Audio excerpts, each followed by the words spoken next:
Assalamualaikum warahmatullahi wabarakatuh. Perkenalkan, nama saya Riza Alfiki, mahasiswi IAIN Ponorogo semester 3 kelas PGMIC. Pada kesempatan kali ini, saya akan mempresentasikan mengenai kedatangan Islam di Indonesia. Materi yang akan saya bahas ada 4. Yang pertama adalah teori yang mendasari masuknya Islam di Indonesia. Yang kedua, proses Islamisasi di Indonesia. Yang ketiga, jalur yang mendasari masuknya Islam di Indonesia. Dan keempat, hasil dari proses Islamisasi. Langsung saja kita membahas materi yang pertama, yaitu teori yang mendasari masuknya Islam di Indonesia. Terdapat beberapa teori yang mendasari masuknya Islam di Indonesia, seperti yang pertama, teori Gujarat. Teori ini dikemukakan oleh Shneur Hartog. Ia mengatakan bahwa Islam masuk ke Indonesia melalui anak benua Hindia, yaitu Bengalai, Malabar, dan juga Gujarat. Mokyut, seorang ilmuwan dari Belanda, berpendapat bahwa tempat Islam di Nusantara adalah Gujarat, atau tempat masuknya Islam di Nusantara itu adalah Gujarat. Hal ini dia kemukakan setelah mengamati bentuk batu nisan yang ada di Gresik, Jawa Timur, sama dengan bentuk batu nisan yang ada di Cambai, Gujarat. Teori yang kedua adalah teori Persia.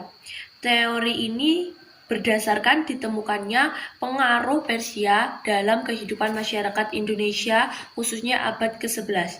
Pengaruh ini adalah pengaruh kebahasaan. Teori yang ketiga adalah teori Arab. Teori ini menyatakan bahwa Islam datang ke Indonesia langsung dari Arab pada abad ke-7 sampai ke-8 Masehi.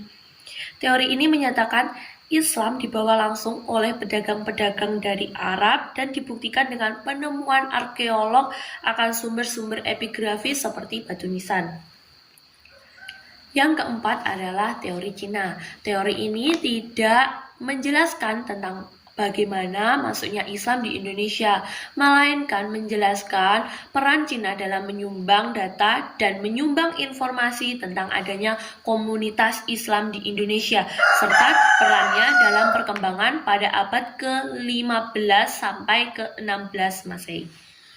Selanjutnya kita akan membahas materi yang kedua, yaitu proses Islamisasi di Indonesia. Masuk dan berkembangnya Islam di Indonesia memerlukan waktu yang relatif lama. Di Jawa, proses Islamisasi dimulai sejak abad ke-11 Masehi, dan ini dibuktikan dengan kerajaan Demak yang berhasil menguasai kebesaran menggantikan kerajaan Majapahit. Selanjutnya, pembawa Islam atau pembawa masuknya Islam ke Indonesia pada abad ke-7 dan ke-8 Masehi ini adalah masyarakat dari Persia, Gujarat, dan Arab. Uka Chandra Sasmita menyatakan proses Islamisasi di Indonesia terjadi sebelum abad ke-11 Masehi, dan abad ke-13 ini adalah masa pertumbuhan atau masa perkembangan dari Islam. Hasan Ma'ruf Amin menyatakan bahwa fase Islamisasi di Indonesia terbagi menjadi 3. Hal ini didasarkan pada data-data arkeologis. Fase Islamisasi tersebut adalah yang pertama, fase kehadiran pedagang. Yang kedua, fase terbentuknya kerajaan Islam. Dan yang ketiga adalah fase kelembagaan Islam. Selanjutnya, jalur yang kedua adalah jalur perkawinan. Biasanya, pedagang muslim memiliki status sosial yang tinggi, dan warga pribumi biasanya tertarik kepada status yang tinggi tersebut, misalnya putri-putri bangsawan. Nah, dari rasa ketertarikan ini akhirnya menimbulkan rasa suka dan menikah. Sebelum menikah, para putri-putri bangsawan atau para warga pribumi tersebut diislamkan terlebih dahulu. Jalur perkawinan ini merupakan jalur yang kedua. Jalur yang ketiga adalah jalur tasawuf. Tasawuf adalah jalur yang sangat penting dalam proses persebaran Islam di Indonesia.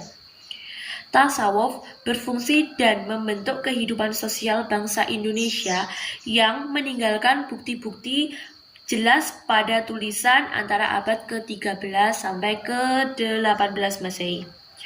Jalur ini mengajarkan teosofi dengan mengkoordinir nilai-nilai sosial dan budaya.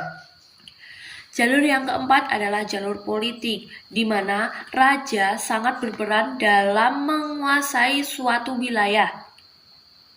Jika raja ini mengislamkan dirinya atau raja ini memeluk agama Islam, otomatis seluruh rakyatnya akan memasuki atau akan mengikuti ajaran Islam juga. Selanjutnya adalah jalur kesenian. Kesenian yang paling terkenal dalam proses islamisasi adalah wayang. Wayang yang dibawakan oleh Sunan Kalijaga ini membawa dampak dan pengaruh besar bagi perkembangan Islam. Setelah menampilkan kesenian wayang, Sunan Kalijaga tidak pernah meminta upah, tetapi beliau sebagai gantinya meminta para penonton untuk mengucapkan 2 kalimat syahadat. Jalur yang selanjutnya adalah jalur pendidikan. Nah, para ulama, kiai, dan juga raja biasanya mendirikan sebuah pondok pesantren untuk menyebarluaskan ajaran agama Islam.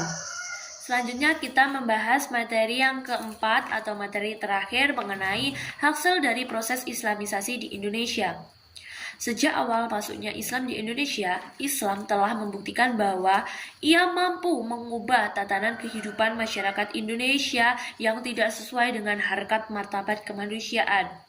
Kedatangan Islam di Indonesia ini juga menambah kebudayaan Islam atau kebudayaan Indonesia, karena kebudayaan Islam di Indonesia ini berbeda dengan kebudayaan Islam di negara-negara lain. Demikianlah yang dapat saya sampaikan. Ada kurang lebihnya saya mohon maaf. Akhirul kalam, wabillahi taufiq wal hidayah wal ridho wal inayah. Wassalamualaikum warahmatullahi wabarakatuh.